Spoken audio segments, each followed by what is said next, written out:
sa kakaibang karisma ng isang Koreana.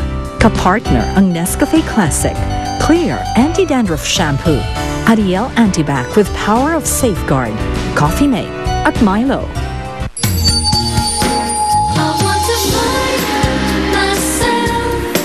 Ano ba nangyari? Saan ang nag-trigger na to? Tauhan niyo po yung pubang si Jenna. Kinausap niyo po Sir Changhi. Biglang inatake si Sir. That girl again. Sabi ko na nga, po. Ano ba? Walang hiya ka talaga. Hindi ka na nahiya. Magsitigil kayo. Ay. Papa? Papagising ka na. Nag-uusap pa kami ni Jenna. Ano naman ang pag-uusapan niyo ng babae nito?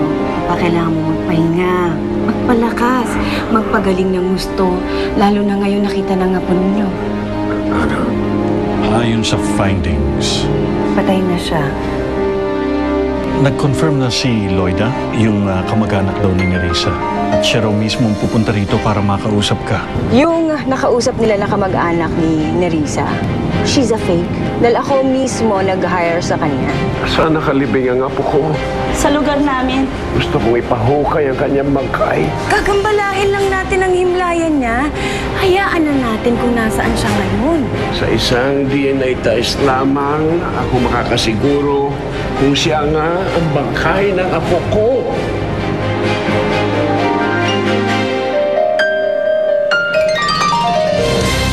Ano ngayong gagawin natin? Talaga palang makulit ang matanda na yon.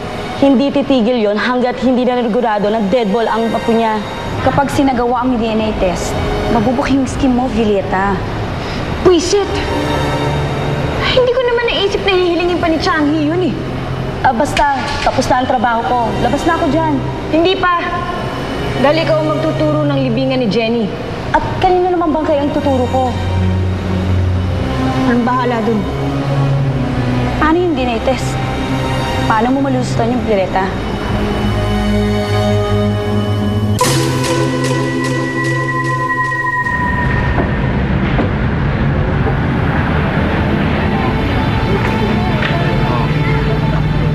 Basta may pagpunta mo sa ospital kanina.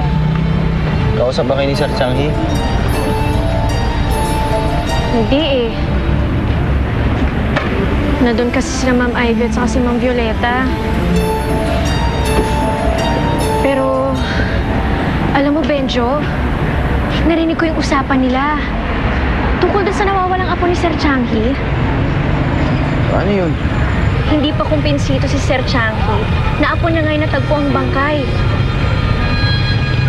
Kaya, Benjo, posible pa talagang buhay yung apo niya. Sarge, eto na yung court order namin para ma-exhume ang nicho. Sige, pabuksan na natin. Okay. Boys.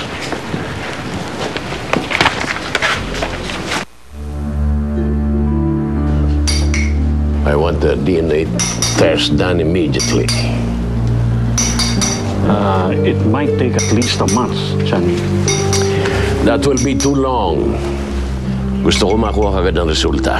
Magbabayad ako kahit magkano. Makuha ko lang resulta sa lalong madaling panahon. Okay. I will let them know. Kaya ngayon, umaasa ka naman na ikaw yung apo ni Sir Changhi? Huwag, Jenna, tigil mo na yan. Lalo ka masasaktan sa ginagawa mo eh.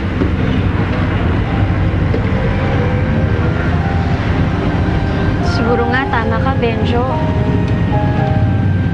Ewan ko bakit ko iniisip yun. Sa katunayan ka, wala naman akong sapat na dahilan para isipin yun. Maliban sa magaan ang loob ko sa kanya. Nababaitan ako sa kanya. At tulad niya, hinahanap ko din ang tunay kong pamilya.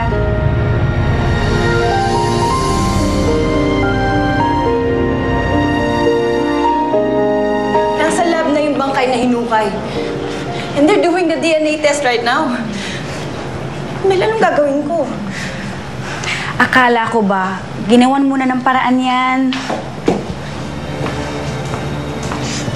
I tried.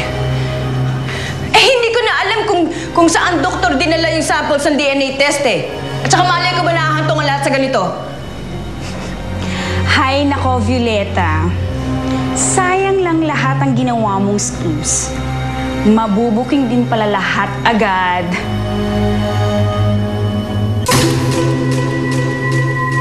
Excuse me, Sir Joshua. Ito na po yung tiyaan ninyo. Sige. Pakilagay na lang dyan. Thank you, Jenna.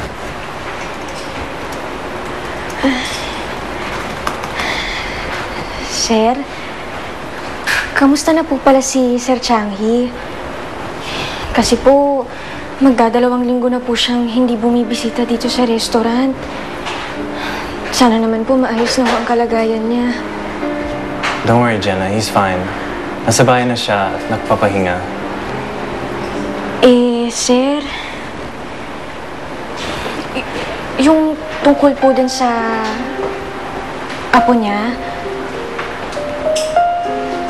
patay na po ba talaga? Why are you interested na?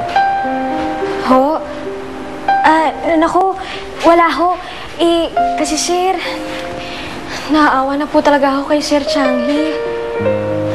Nandun po kasi ako nung ibinalita na patay na ho ang kanyang apo. Nakita ko po talaga sa kanya na apektado po siya. Sir, mukha pong mahal na mahal po ni Sir Changhi ang apo niya. Oo. Mahal na mahal niya talaga ito. Sir, pasensya na po pero yung DNA test po ba, may resulta na po? We're still waiting for the results. Jenna? Ho? Why are you interested in all of this?